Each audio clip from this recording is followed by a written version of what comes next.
Усім прывітанне, з вами змейстер Лукашукі. Мы по-ранейшаму абмяркоўваем падзею Беларусі і за яе межамі.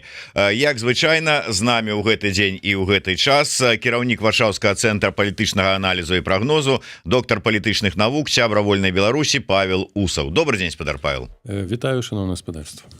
Спадар Павел, анансуючы эфір наш сённяшні ў сябе ў тэлеграм-канале, дарэчы, раю ўсім, хто гэта не зрабіў, калі для вас гэта бяспечна, безумоўна, подпісацца на тэлеграм-канал Павла Усава, не забываючыся подписываться на YouTube канал Еўрарадыё, таксама калі бяспечна, задавайте пытанні, націскайце на званочак і расшэрвайце.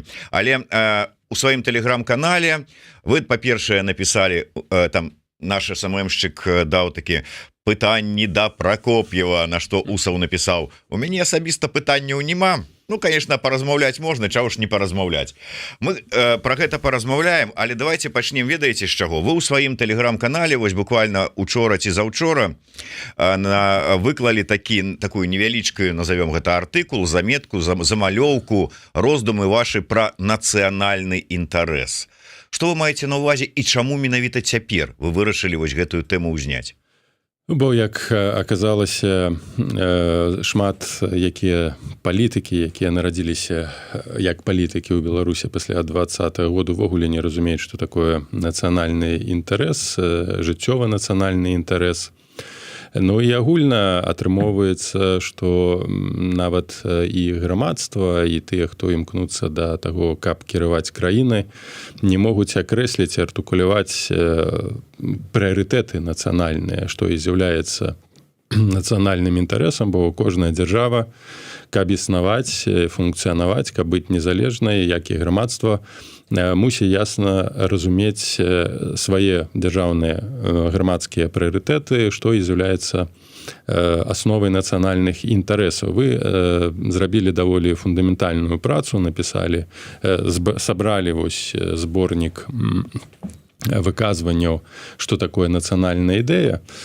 Вельмі разнастайныя былі погляды на нацыянальную ідэю. Гэта таксама адзін з элементаў нацыянальных інтарэсаў, бо без нейкай нацыянальнай фундаментальнай ідэі, разумення гэтай ідэі цяжка акрэсліць нацыянальныя інтарэсы. Але нацыянальныя інтарэсы, яны значна больш, чым проста нацыянальная ідэя, яны ахопліваюць жыццёвую энергію, жыццёвую здольнасць народа бараніць сваю дзяржаву, развіваць сваю дзяржаву, развіваць грамадства і пазіраваць ці выражаць свае інтарэсы на міжнароднай арэне. То бок, каб быць абсалютна незалежнай, ну, умоўна незалежнай, у сённяшніх умовах абсалютна незалежнай, не кожная дзяржава можа быць, калі яна не мае такога эканамічнага патэнцыялу, як, напрыклад, Злучаныя Штаты Амерыкі ці тая ж самая Нямецчына, тым не менш фундаментальная, без фундаментальных інтарэсаў, без абароны фундаментальных інтарэсаў, якія акрэслівае перш за ўсё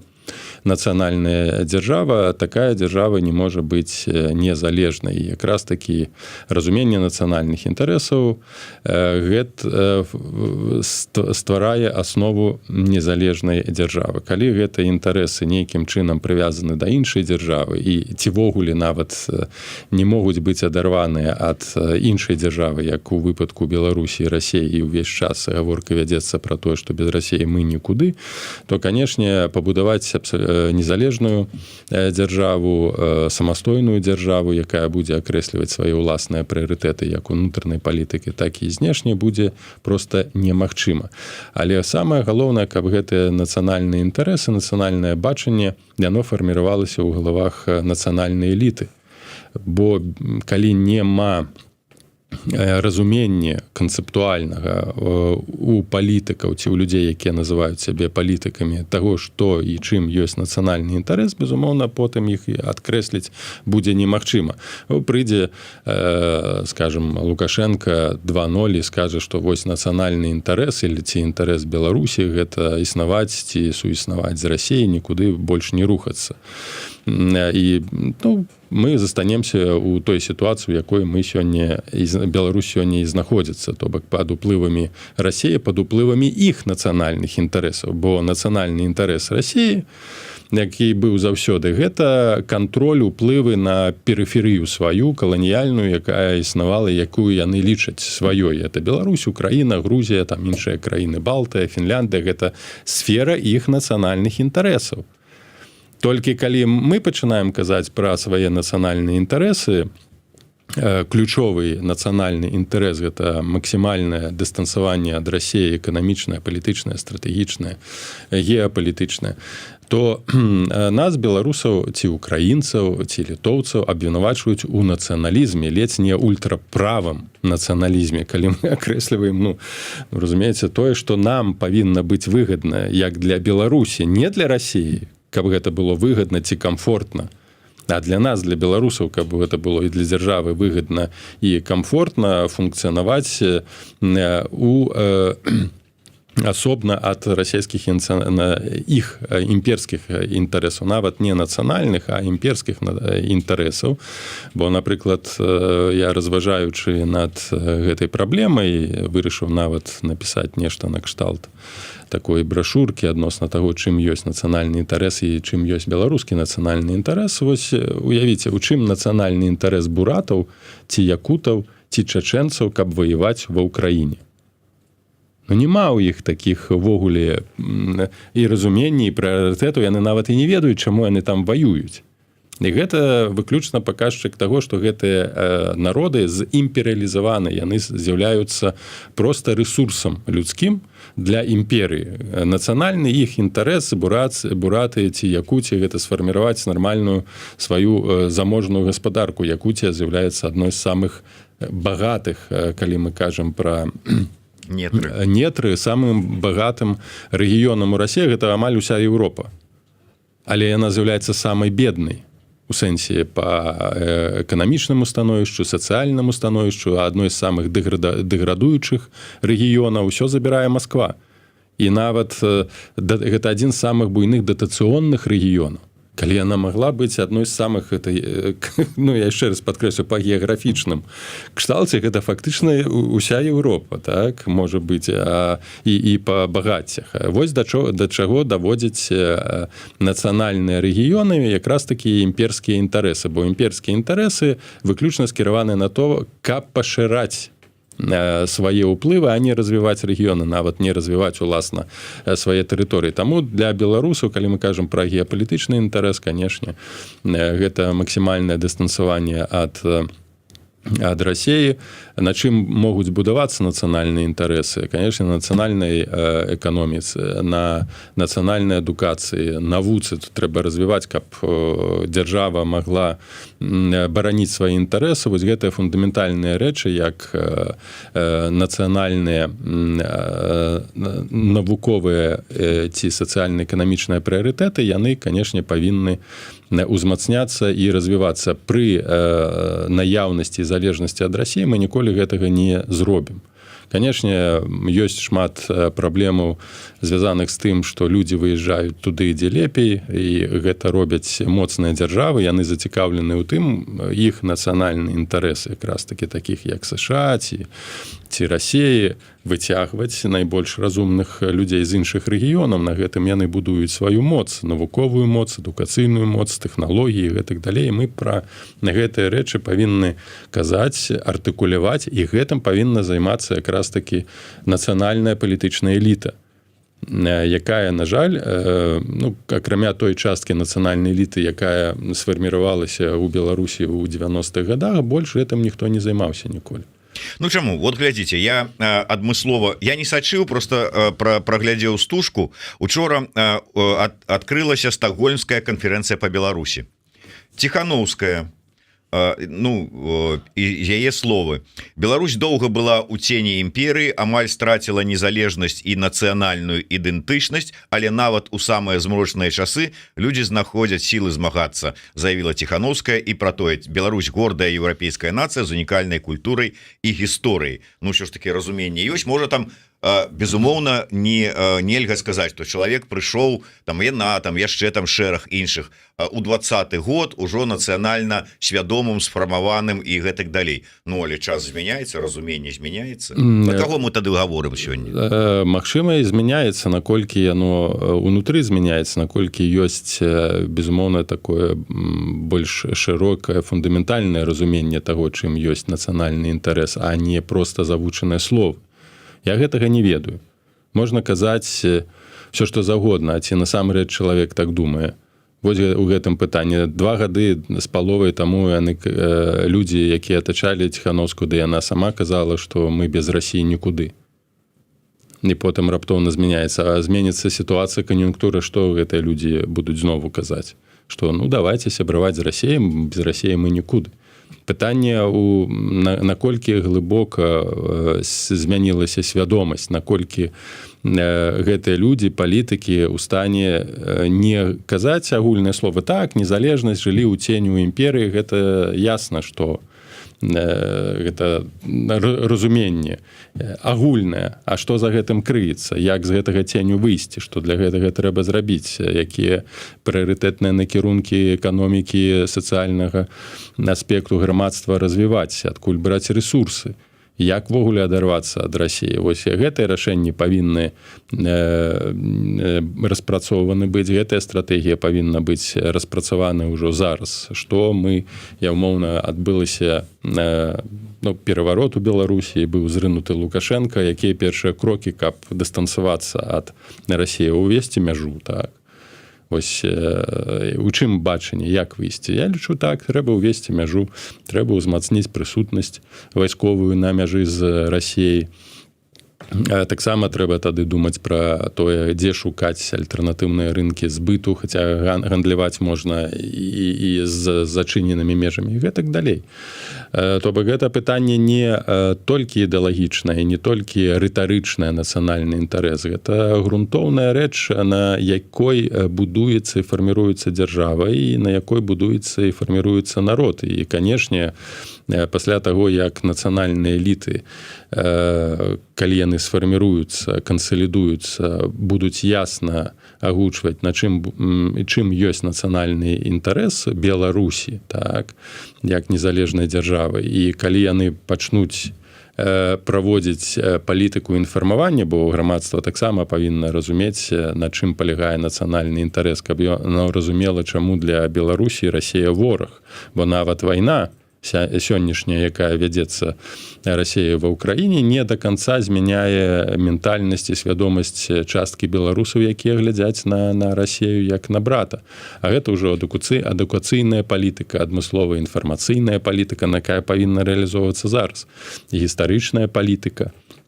Я лічу, што пакуль мы тут знаходзімся усе і не можам удзельнічаць у працэсе кіравання дзяржавы, як мінімум, напрыклад, варта напісаць кнігу па гісторыі новую. Беларусі, новую кнігу па гісторыі, пераглядзець усе тыя савецкія, постсавецкія міфы, і гэтая кніга павінна быць вось новым фундаментам гістарычным, навуковым, каб людзі, якія нават знаходзяцца ў Беларусі, маглі ўзяць гэтыя творы і пачытаць, чым было Великае княства Літоўскае, колькі войн яно вяло з Масковіі, колькі маскавіты знішчэнь прынеслі для беларусаў, як праводзілася палітыка русіфікацыі, знішчэння беларускай навукі, культуры, мовы, рэлігіі, як потым гэта адбывалася ў працэсе русіфікацыі, савецызацыі. Я вокуле лічу, што ў нас прыярытэтам як адзін з ключовых інтарэсаў беларускіх павінна быць разуменне генацыду беларускага народу, але з боку якраз такі Расіі і бальшавіцкай Расіі. Вось чым павінна частка культурнай эліты навуковай займацца сёння, пакуль мы не можам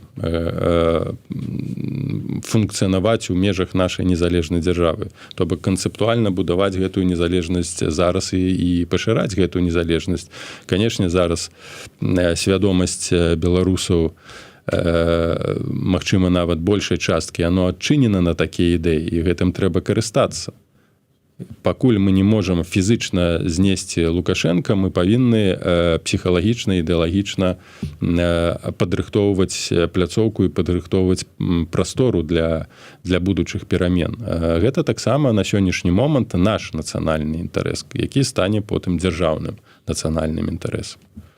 Сяржук піша: пакуль Расія існуе ў той форме, што сёння яна не пакіне спроб інтэгравання Беларусі. І ў прынцыпе я згодны, што спроб не пакіне, нават калі яна атрымае паразу ў выніку ад Украіны там з сумесных сілаў заходніх, але і ў такой сітуацыі трэба нам выруліваць нейкім чынам хітрэй, каб, як там было сказано, што нават атрымаўшы паразу, яны апошні там батальён свой танкаў пашлюць не ва Украіну, а на Мінск, калі мы пачнем выслізгваць. Гэта павінна таксама быць нашай стратэгіяй, што ў гэтай сітуацыі рабіць. То бок адным з інтарэсаў нацыянальных Беларусі з'яўляецца максімальнае аслабленне і развал Расіі. Гэта наш інтарэс. Мы зможам яго рэалізаваць самі, канешне, не зможам. Но гэта інтарэс, я думаю, што амаль усіх постсавецкіх рэспублік. І, канешне, Расія не спыніць спробаў нейкім чынам уплываць, падкупліваць, карумпаваць, нават калі там на нейкі час прыйдуць алігархі, дэмакратычныя алігархі да ўлады ці дэмакраты, хаця я ў гэта не веру. І зараз павінна быць разуменне, што ж мы ў такім выпадку можам рабіць. Павінны думаць пра гаранты, напрыклад, тых жа краін НАТО, пра гаранты з боку Украіны, калі яна пераможа ў вайне, пра гаранты з боку Літвы, з Польшчы. То бок павінен быць гэты стратэгічны падыход. Калі Расія кінець ці не выведзець свае войскі, мы павінны ўжо адразу мець механізмы змушэння Расію сысці з тэрыторыі Беларусі, ці міжнародныя інстытуты, ці нейкія вайскова-палітычныя інстытуты. Хітрыць з Расіяй не атрымаецца. Гэта ілюзія і гэта самападман. Разумееце, калі мы дадзім магчымасць Расіі пакінуць свае ўплывы хітручы, бо калі мы пачынаем з імі гуляць, вось давайте, як рабіў гэта, на жаль, Шушкевіч, давайте мы там вось у нейчым застанемся сябрамі, так, пакінем вайсковыя аб'екты на Беларусі, магчыма, там пакінем межы, магчыма, расійская там мова застанецца на такім узроўні, на якім яна сёння застаецца, інфармацыйныя ўплывы застануцца, то тады грамадства будзе падпарадкавана тым расійскім уплывам, калі яны будуць вельмі інтэнсіўныя, інфармацыйныя, і калі, напрыклад, тым жа дэмакратычным элітам спатрэбіцца паказаць, што яны эфектыўныя, як гэта зрабіў Ельцын у 96 годзе, падпісваючы дамовы з Лукашенко пра саюзную дзяржаву дзеля таго, каб перамагчы на выбарах 96 году, то яны будуць тое ж самае рабіць. Ніякіх мы павінны акрэсліць нашыя прыярытэты. Хітрыкі, спробы там падмануць Расію вельмі кепска для Беларусі і для дзяржаў, якія так лічылі, скончвалася. Ўзяць, напрыклад, Рэч Паспалітую і фамілію знаную, якая лічыла, што вось гуляючы з Кацярынай II і ставячы на караля Аўгуста Панятоўскага, каханка былога Кацярыны II, яны змогуць выйсці з аднаго боку з-пад уплываў Прусіі, так, узмоцніць унутраную дзяржаву, а потым, калі унутрана адбудзецца гэта ўзмацненне, яны нейкім чынам паспрабуюць дыстанцавацца ці выйсці з-пад уплываў Масквы, Петэрбурга тагачаснага. І што адбылося? Акупацыя гэтых тэрыторыяў на 300 год. Вось да чаго прыводзяць гэтыя хітрыя гульні. Мы павінны фундаментальна фарміраваць светапогляд, значэнне і разуменне, бо чаго у нас у нашай свядомасці, у свядомасці беларусаў няма. Вось як вы думаеце, калі мы глядзім на Расію і на ўсю гэтую вось гісторыю? Таму што мы, відаць, таго, што мы асобны годны народ, які мае права на... Чаго няма? Няма разумення, што Расія вораг. што Расія выклік экзістэнцыяльны для беларусаў. Вось гэтага разумення няма. У літоўцаў ёсць, зараз з'явілася гэта ў украінцаў. У палякаў ёсць разуменне, оно было вельмі будавала нацыю.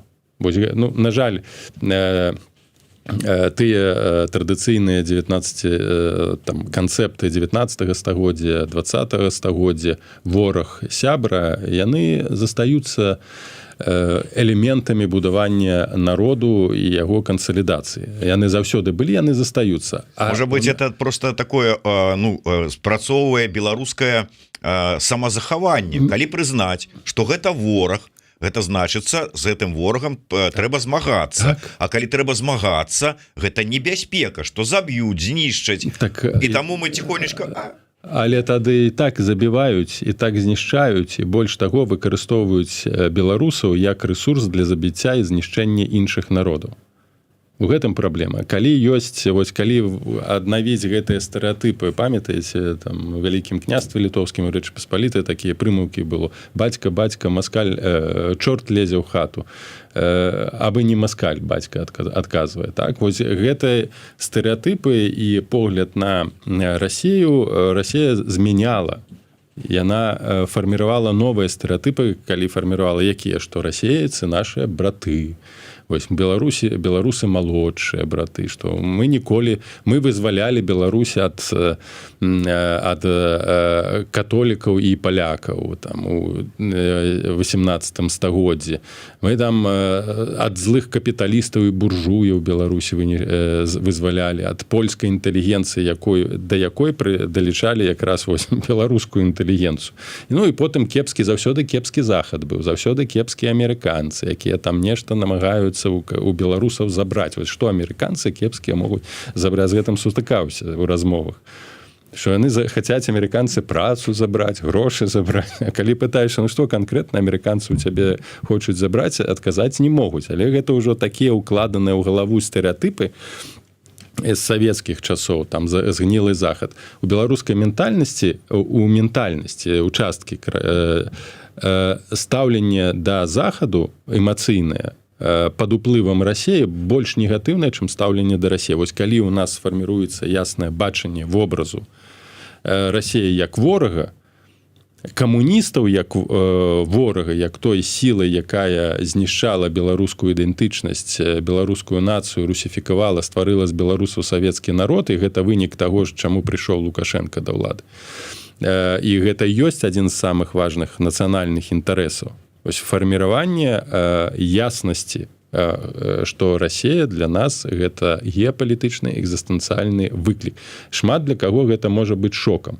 Але як гэты вобраз можа паўстаць, можа фарміравацца? Якраз такі на аснове гісторыі не трэба нічога прыдумляць, тут не трэба фальсіфікаваць гісторыю. Вазьміце паходы Петра I на пачатку 18 стагоддзя, калі была паўночная вайна, як ён знішчыў, ён спаліў Магілёў, Віцебск. Гарады, якія з'яўляліся перламі, асновамі, такімі золатам эканомікі Вялікага княства Літоўскага і Рэчы Паспалітай. Дашчэнту спальвалі гарады, рабавалі гэтыя гарады. Вазьміце раней там Івана III, Івана IV, знішчаны Полацк, спалены, захопленая Вільня. Это заўсёды, яшчэ раз, проста трэба успамінаць нашу гісторыю. І яна, вось гэтая гісторыя для прыхільнікаў Масквы небяспечная. Калі будзе прывязка эмацыйная да нашай траўмы, для нашай трагедыі рэальнай, якую мы забыліся як грамадства, тады нам будзе лягчэй ужо артыкуляваць іншыя інтарэсы і прыярытэты, лягчэй будзе адарвацца ад Расіі. Вазьміце, напрыклад, вельмі шмат кніг узнікла ў Літве ў 90-е гады успамінаў пра тое, як літоўцаў высылалі на Барэнцава море, там літоўцы на Барэнцава море, як яны апісваюць, якія жудасныя рэчы прыйшлося праходзіць літоўцам. Што ў нас вядома пра рэпрэсіі? Нічога. Гісторыкі нацыянальныя гэтым аспектам не займаюцца. Нават пытаннем Галадамору, а ён был у Беларусі? І гэты галадамор быў арганізаваны кім? Масквой. У нас сённяшнія падручнікі я не беру, але вось гэтая трагедыю ўвесь час баяцца і баяліся ў 90-е гады. Там праходзіла гэта элементам агульным, але не было зроблена ключовых высілкаў паказаць трагедыю беларускага народа, нашай цывілізацыі, якую мы адчулі ад суседства і ад уплыву Масквы. Калі зараз мы бачым гэтую трагедыю на Украіне, то не ўсе бачаць, так? То настолькі зменена, скрыўлена свядомасць, што яны вераць некаторыя ў Беларусі, што там фашысты, там ужо НАТО, там база, там не толькі беларусы, некаторыя сенатары амерыканскія ў гэта таксама вераць, рэспубліканскія. То бок, наколькі нават ужо за морем, за акіянам пракручана свядомасць. А ў нас гэтую свядомасць вычышчалі, фарміравалі новую свядомасць стагоддзямі. І мы зараз баімся вось гэтыя рэчы назваць сваімі імёнамі. Урэшце рэшт паказаць, што ёсць Расія. Я лічу, што гісторыкі павінны якраз спрычыніцца, яшчэ раз падкрэслю, і да пытання вось генацыда беларускага народа, ці палітыкі вынішчэння беларускага народа, пачынаючы там з 16 стагоддзя, мэтанакіраваныя, спальваліся вёскі, спальваліся тэрыторыі цэлыя, людзі галадалі, паміралі з голаду. І канкрэтна вось ужо вяртаючыся да нашых часоў. І гэта вельмі важна для таго, каб была прывязка і яснасць таго, на чым будуць рэалізоўвацца і на чым будуць будавацца нацыянальныя інтарэсы. Калі ёсць страх таго, што некаторыя не зразумеюць, нацыянальныя інтарэсы вышэй. Я тут не кажу пра абмежаванне правоў індывідаў, але для выжывання нацыі, для таго, каб не паўтарылася трагедыя знову, а яна можа паўтарыцца, калі Расія застанецца, і мы будзем прывязаны да Расіі нейкім чынам. Паўторыцца яшчэ раз гэтая трагедыя. То бок гісторыя 21 стагоддзя сведчыць пра тое, што мы максімальна павінны абараніць і дыстансавацца ад і грамадства, і дзяржаву ад уплыву Расіі. Павел, вот вы самі кажаце, што дзесяцігоддзямі, прынамсі вось як атрымалі незалежнасць, тыя самыя літоўцы, іншыя там латышы, там эстонцы, іншыя народы, яны аднаўлялі гэтую гісторыю, пісалі гэтыя кнігі, ўспаміны, гэтыя падручнікі, аналізавалі, праходзілі гэта, усведамлялі. У Беларусі, дзе прыйшоў савецкі ваенны палітрук ідэолаг да ўлады, калхознік Лукашенко з савецкім бачаннем ўсяго, гэтага не было. Гэта наадварот ўсяму гэтаму супраціўляліся. Я вось буквально колькі тыдняў таму размаўляў у межах праграмы «Ідэя X» з маладой дзяўчынай Ворыхавай, якая зараз там пры Ціхановскай, але мы не пра Ціхановскую, не пра офіс, а пра увогуле яе стаўленне і разуменне. Яна з Гродна. Дзяўчына там 23, колькі ёй там гадоў. І яна кажа, нарадзілася ў Гродна. Нарадзілася ў Гродна, ўсё жыццё пражыла ў Гродна. І яна расла рускім чалавекам. Таму што іх там у Гродна, яшчэ раз падкрэсліваю, не ў якім-небудзь Віцебску там ці Магілёве, вырошчваюць і выхоўваюць як малодшых братоў рускіх людзей. І вось зараз так сфармавалася, так ёсць. Хто-то потым да кагосьці прыходзіць разуменне, ён пачынае глядзець, да кагосьці не прыходзяць. Як там сацыялагічныя апытанні паказваюць пра тое, колькі людзей там выступаюць там і супраць адной дзяржаўнай мовы беларускай і ўсяго астатняга. І зараз мы, уяўна кажучы, тут, якіх і так уже зараз кажуць, вы там ужо жывеце сваім жыццём, не разумееце, што ў нас тут адбываецца. Становімся на жорсткія пазіцыі. Расія вораг, нацыянальная мова адна, беларуская. Я за. Але вот мы зараз гэта усе павальна, дэмакратычныя сілы, лідары, усе і папярэдніх пакаленняў і нованароджаныя заяўляем на гэтую пазіцыю. Што нам скажуць адтуль? О, так вообще! Паслухайце, калі мы будзем выключна баяцца, вось што нам скажуць, там, канешне, мы прайграем, мы ніколі не адновім сваю нацыю. Габрэі здолелі гэта зрабіць, хаця не мелі дзяржавы. і шмат, напэўна, хтосьці з габрэяў там казаў, нам і так добра там і ў Нямецчыне ці там ва Францыі, у Канадзе, навошта нам яшчэ дзяржава. Але была місія, гэта місія эліты, без асэнсавання, калі ў нас, я глядзеў там успаміны, чытаў, калі частка апазіцыі у 90-е гады крычала за неабходнасць інтэграцыі з Расіяй. Давайте насамрэч інтэгравацца, там нават нейкую газету выдрук, калі Лебедько сустракаецца з Немцовым, яны там прапісваюць сапраўдную інтэграцыю Беларусі і Расіі. Гэта што? Это і ёсць нацыянальная здрада. Калі яны кажуць, што напрыклад, памятаеце 2006 год, выбары прэзідэнцкія, быў адзін кандыдат Меленкевіч, іншы кандыдат Казулін, які едзе ў Маскву і кажа, паслухайце, вось Лукашенко ніводнай умовы інтэграцыйнай не выканаў, калі мы прыйдзем да ўлады, мы гэтыя умовы выканаем. Гэта што? І дзеля чаго? Мы што, тады атрымоўваецца, мы будзем абслугоўваць усё жыццё, ўсё пакаленне і гэта і наступныя інтарэсы нацыянальныя Масквы і падлаштоўвацца па тое, што ім спадабаецца, што не разумеючы, не асэнсоўваючы ўласныя інтарэсы, нават калі ў Беларусі часткі грамадства гэта не зразумела, ёй не зразумела, бо яно нічога не ведае.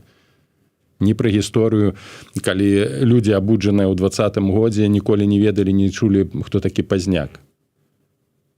Ну, гэта ўжо праблема агульнай адукацыі, чым пытанне займалася тада ўся апазіцыя, колькі праектаў адукацыйных было, дзе гэтыя рэсурсы, хаця б гісторыю, бо какія былі рэсурсы? Рэсурсы было паехаць у Маскву, арганізаваць канферэнцыю, запрасіць кагосьці з СПС, Яблака, вось яны сябры.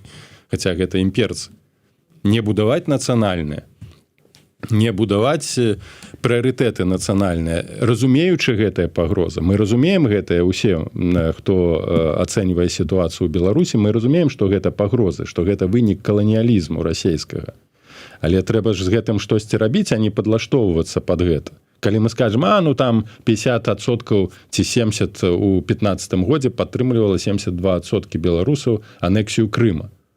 І што мы будзем таксама тады, як казалі у 20-м годзе, пратэст не геапалітычны, пытанне Крыму нас не хвалюе, пытанне Украіны гэта не нашае пытанне, як казаў Бабарыка. Ну тады мы ніколі не выйдзем ні хітрыкамі, ні нехітрыкамі з ценю і ўплываў Расіі. Гэтай задачай ёсць апазіцыі, нацыянальная апазіцыя, акрэсліваць, абгрунтоўваць гэтыя нацыянальныя інтарэсы, а інтэлектуалаў і інтэлігенцыі навуковай у тым ліку вось 4 гады прайшло. Это ж велізарны патэнцыял быў, там падтрымка нейкіх культурных праектаў, было шмат зроблена, але чаму не сесці, не напісаць гэты падручнік? Той жа Маргарыце Ворахавай яна прыходзіць, як вы рэкламуеце нацыянальную ідэю. Дарэчы, паглядзець вось нацыянальную ідэю, там же шмат напісана нацыянальная ідэя, такіх абстракцый, якія абсалютна не маюць нічога рэчаіснага, нема артыкуляцыі таго, з чым же ўсё ж такі ёсць нацыянальная ідэя. Там ёсць шмат, я не ведаю, колькі працэнтаў на расійскай мове напісана. Нацыянальная ідэя не можа быць створана на чужой мове. Людзі ўсцяж размаўляюць, ўсцяж кажуць, ну, нам трэба неяк памяркоўна ставіцца, неяк там сябраваць з усімі. Немагчыма гэта ў геапалітычнай канфрантацыі. Мы заўсёды будзем тады калоніяй Расіі. І вось калі хаця б эліты гэта зразумеюць, калі эліты пачнуць менавіта артыкуляваць і акрэсліваць і мець яснасць у галавах, што ёсць нацыянальныя інтарэсы і нацыянальныя ідэі, тады можна пераходзіць да наступнага, і так трэба рабіць адначасова, адукаваць насельніцтва. Праграмы, якія вы робіце, там Белсат, гэта ўсё паволі ўплывае, бо калі б гэтых уплываў увогуле не было, чырвона-белы сцяг не стаў бы сімвалам пратэстаў 20-го году ніяк. Беларуская мова бы не адрадзілася на такім узроўні. То бок у падсвядомасці, у архетыпах беларускае грамадства ўсё роўна застаецца. Разуменне каштоўнасці нацыянальнага. Проста гэта трэба падмацоўваць, гэта трэба развіваць. Гэтаму трэба дапамагаць жыць, бо гэта зараз ўсё нацыянальнае знаходзіцца пад велізарным. Дарэчы, гэта таксама факт таго знішчэння пры дапамозе Лукашенка расейцамі беларускай нацыі. Это таксама павінна быць падкрэслена. Зараз тыя рэпрэсіі гэта частка палітыкі Масквы ў дачыненні да Беларусі, гэта павінна гучна казацца. Мы праспалі 2 гады, як умоўна вось гэтая супольнасць, якая адрадзілася ў 20-м годзе. 2 гады гэта ўсё была працяг рускага міру, уся апазіцыя з боку, якая сфарміравалася ў 20-м годзе. Місіі, там, дэлегацыі ў Маскву, пасылы, паклоны ў Маскву. 2 гады мы змарнавалі. Не ўзмацноўвалі, хаця і былі, і казалася, і папярэджвалася, што нельга гэтага рабіць. Не, ну, так вось ёсць, як так, мы ж ад Расіі нікуды не дзенемся. Ну, кады зараз за 2 гады знову з ўжо даволі моцна абмежаванымі рэсурсамі, і людскімі, і даверам, і ён вельмі моцна абмежаваны. Уплывы абмежаваныя. 2 гады назад уплывы былі значна большыя. Да вайны, яшчэ ў першы этап вайны, але ўсё гэта час быў змарнаваны, канцэптуальных падыходаў не было, акрэслівання нацыянальных інтарэсаў не было, стратэгіі не было, і зараз яе няма. Зараз стратэгіі дзеяння на перспектыву бліжэйшых там 2-3 гадоў няма. Нейкія пішуць тэксты, што мы будзем рабіць, калі прыйдзем да ўлады. Добра, што вы пішаце, але ў якіх умовах вы прыйдзеце да ўлады? І калі вы зараз глебу гэтую ў нацыянальным аспекце не падрыхтуеце, ну тады вось гэты народ, частка народу занясе да Масквы. Может быть, вы хотя бы мне откажете. Я вот постоянно чую от з усіх бакоў гэтае. Стратегії нема. Вот чую от Павла Усова. Стратегії нема, крычыць Курэйчык у сваіх стрымах. Стратегії нема, вельмі так пафосна любіць гаварыць Прокоп'еў. А хто яе мусіць напісаць? І чаму яны не напішуць вот усе гэтыя там людзі, і не толькі агучаныя, нейкія там свае бачанні этой стратэгіі? Стратэгія, скажем, калі мы кажам пра сённяшнюю сітуацыю, яна павінна быць акрэслена тымі людзьмі, якія умоўна прэтэндуюць на прадстаўніцтва беларусаў у замежжы і умоўна прэтэндуюць на ролю вось гэтага пераходнага перыяду ў Беларусі. Гэтая стратэгія, яна не тычыцца дзеяння апазіцыі, калі яна прыйдзе пры ўладзе, бо тут можна займацца проста сцэнараваннем. А дзеянне, па-першае, ацэнкі сітуацыі, у якой знаходзіцца апазіцыя, апазіцыйная супольнасць зараз. Ось фундаментальна. То бок задачай людзей, якія ствараюць гэтыя структуры, была сабраць аналітыкаў, сабраць экспертаў, ацаніць ясна і канкрэтна сітуацыю у беларускай дэмакратычнай супольнасці, якія ёсць рэсурсы, што можна і што неабходна рабіць. Это вельмі проста. Але з пункту гледжання, што вось нейкі час спадарня Ціхановскай і офіс з'яўляўся пунктам прыцягнення, чакалася, што там сканцэнтраваныя гэтыя рэсурсы, сканцэнтраваныя гэтыя эксперты, і там павінна пачацца гэтая работа, гэтая праца. Тым больш, што некаторыя элементы, дзеянні, праграмы там якраз такі ствараліся. Зараз, канешне, гэта будзе зрабіць вельмі цяжка. Я ў 2021 годзе, дзе гэта была сустрэча вялікая у Вільні, куды мяне запрасілі як эксперта, запрапанаваў адразу ж Дабравольскаму, ну давайте, раз вы тут людзей сабралі, там было больш за 100 чалавек, давайте ўсё ж такі правядзем ацэнку, у якой сітуацыі мы знаходзімся. Ім гэта было не патрэбна. Проста не патрэбна. Вот у дадзеным момант гэта ключовая праблема, што ацэнка сітуацыі і выпрацоўка нейкай яснай праграмы дзеяння, акрамя візітаў кудысьці там, няма патрэбы. Вось мой адказ. Добра, давайте закранем яшчэ одну такую вельмі таксічную тэму. Это выборы координацыйную раду. Ну, дарэчы, гэта таксама тое, што адбываецца вакол рады, гэта адсутнасць стратэгіі дзеяння. Это вось адна з прычын, чаму вось так яно адбываецца, як яно адбываецца. Бо калі закладалася, што павінны быць выбары нейкія выбары, нейкі працэс выбарчы, квазівыбарчы электаральны ў каардынацыйную раду, як сама структура, як сам элемент, каардынацыйная рада і інструмент это вельмі добрый інструмент. Пытанне, як ім карыстацца. Каб умець ім карыстацца, трэба ўсё ж такі распрацаваць нейкія не толькі што правілы гульні, а нейкае бачанне. Як правесці ў такіх умовах выбары, як заахвоціць людзей, дзеля чаго заахвочваць людзей. Чаму гэтага не адбылося 2 гады таму, а толькі зараз, нават 3 гады таму.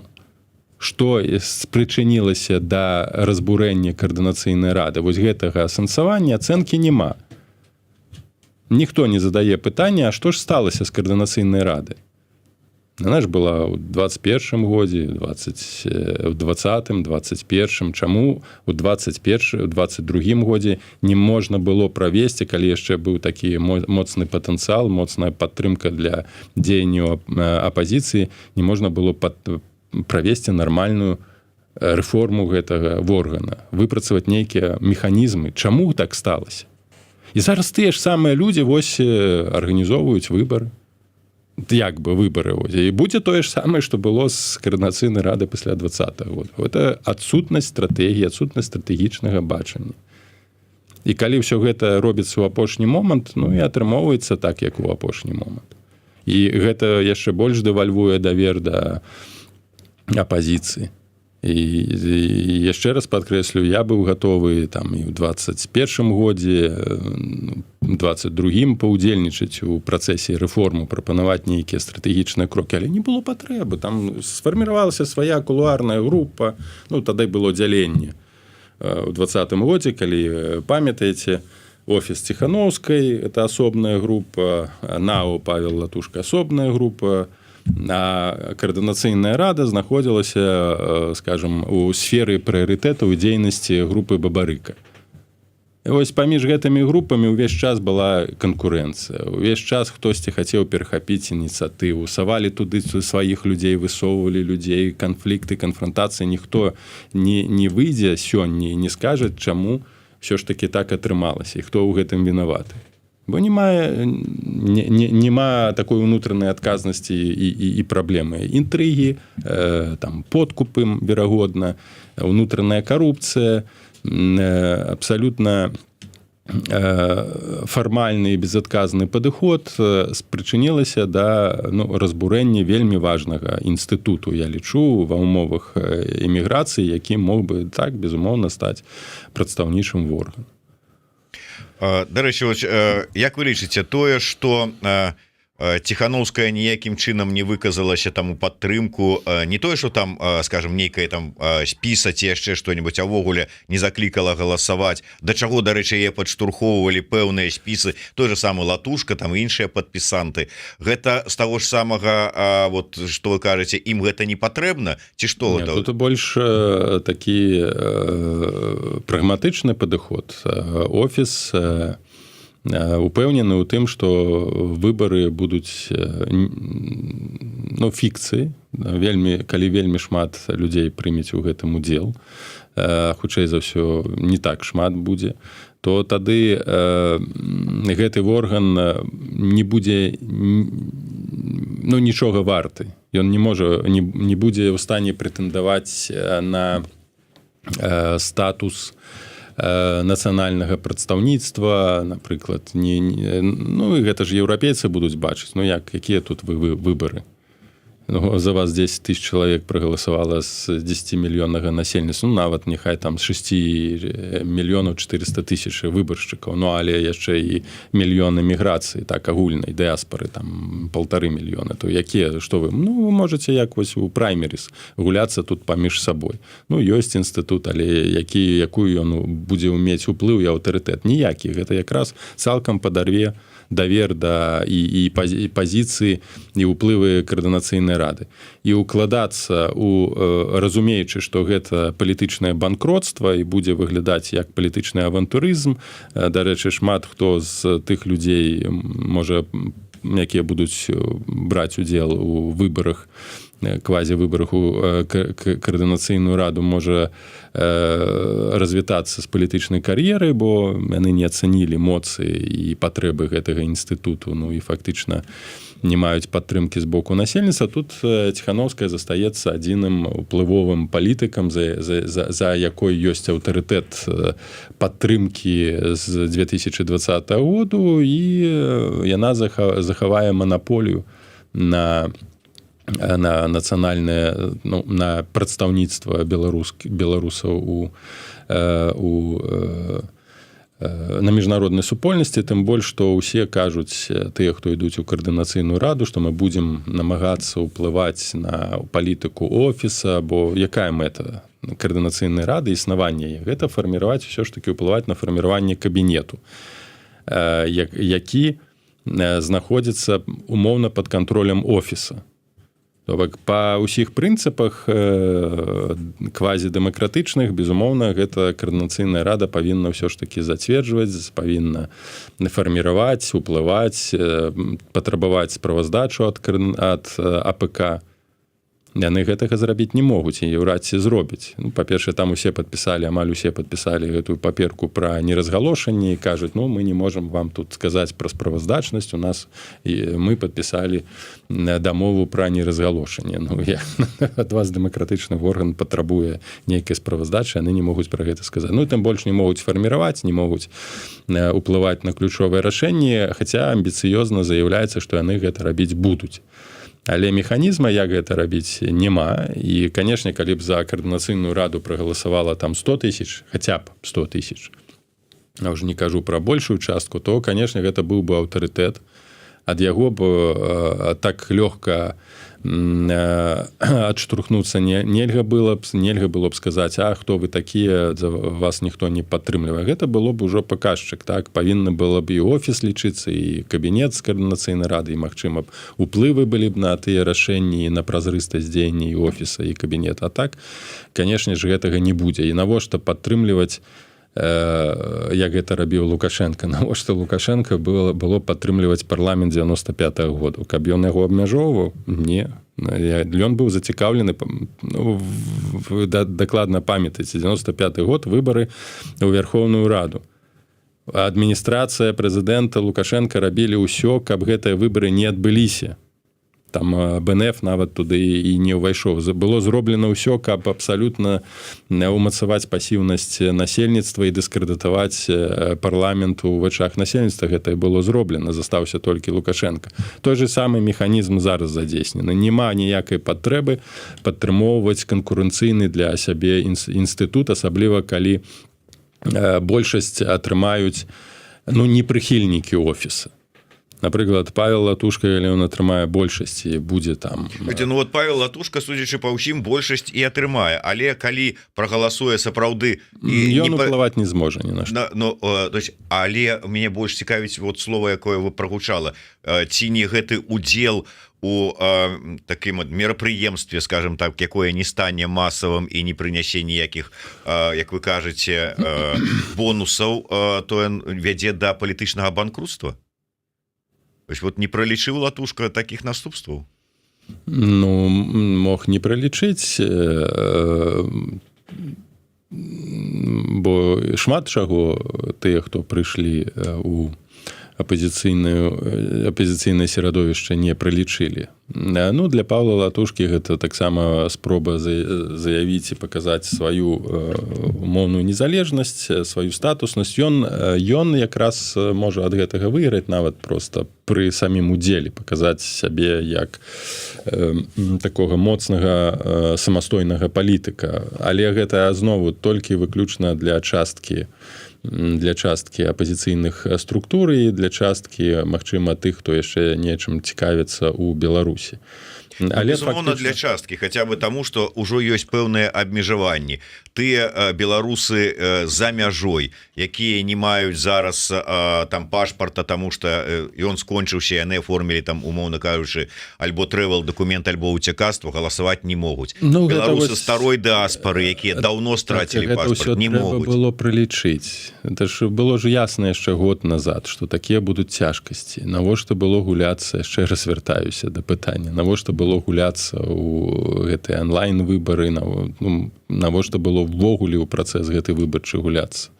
Калі шмат абмежаванняў і шмат праблемаў. Я яшчэ раз паўтаруся, з майго боку была прапанова сабраць кангрэс. Там дэлегаваць гэтых людзей ад арганізацыі, ад супольнасці з розных частак свету, арганізаваць яго і на падставе гэтага кангрэсу масавага ўдзелу усіх структур проста выбраць каардынацыйную раду.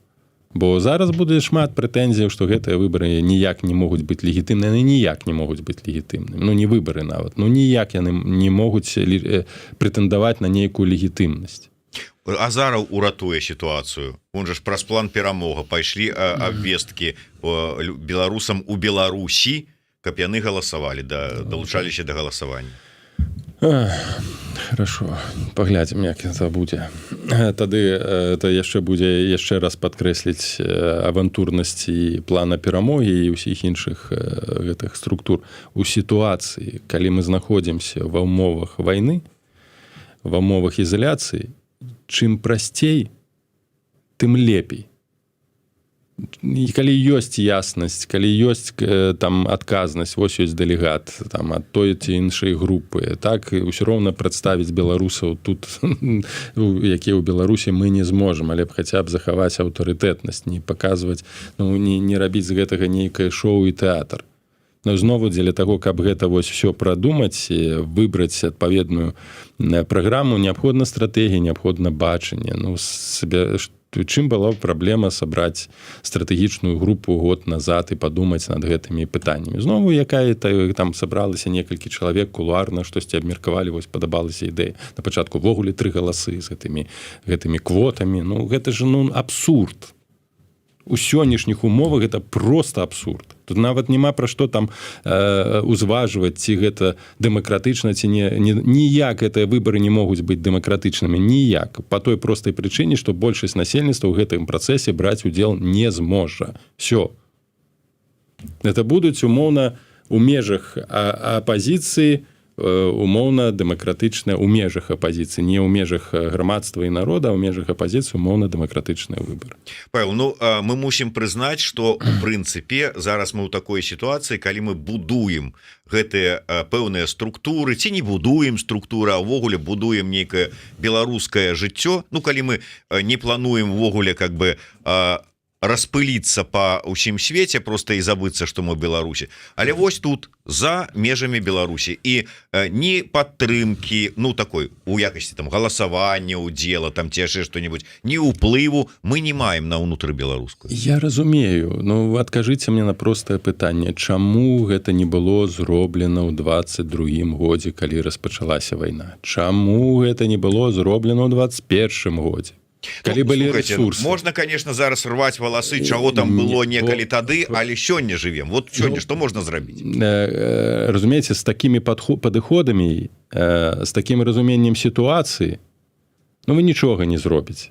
Калі разуменне сітуацыі не змянілася з 2020 году, з 21 году, калі падыходы не змяніліся, калі амаль у тыя ж самыя людзі, што былі ў апазіцыі гэтыя праймеріс рабілі, што разбанкроціліся як палітыкі, яны застаюцца ў межах гэтай палітычнай рэчаіснасці, вы нічога не зробіце.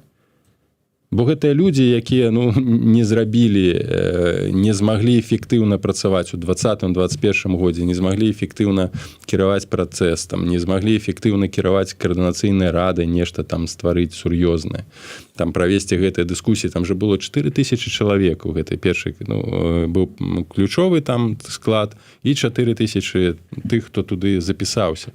Это ж велізарны патэнцыял. Запытайцеся ў тых, хто быў у прэзідыуме. Дзе гэтыя людзі? Што сталася? Чаму вы ў 2020 годзе на падставе гэтых людзей не стварылі моцны рэпрэзентатыўны орган? Чаго вы чакалі? Што вам Пуцін патэлефануе і скажа, прыязджайце ў Менск, улада вашая? і тыя самыя людзі засталіся што ў 20-м годзе, што ў 21-м, што ў 22-м, і гэтыя ж самыя людзі робяць кіруюць умоўна ці акрэсліваюць той працэс, і вы чакаеце іншага выніку? Не будзе іншага выніку, просто не будзе. Рабіць, што з гэтым рабіць? Вось шчыра кажучы, на сённяшні момант я не маю адказу. Гуляць у імітацыю, гуляць у гэтыя працэдуры, у нейкія там займацца шоу, не, лепей, ну, калі я кажу пра сябе, я вось з чаго мы і пачыналі. Буду займацца канкрэтна фарміраваннем і рэалізацыяй ідэі, звязаных з нацыянальнымі інтарэсамі. Гэта тое, што я магу як асоба зрабіць. Ну, канешне, там іншыя палітычныя ствараць, развіваць структуры, гэта тое, што можна рабіць у межах вольнай Беларусі. Ну і я яшчэ раз вяртаюся да пытання адказнасці і крытычнага падыходу да таго, што робяць палітыкі. Чым павінны займацца журналісты.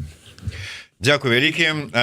Ну што ж, сапраўды шмат пытанняў, якія, спадзяюся, на якія будуць адказы. Не можа не цяпер, але з часам, каб ўсё ж таки не наступаць раз ды пораз на тыя ж самыя граблі. Павел Усаў, Змейстер Лукашук, слухайце, глядзіце, подписывайтеся, калі для вас гэта бяспечна. Ну і жыве Беларусь. Жыве.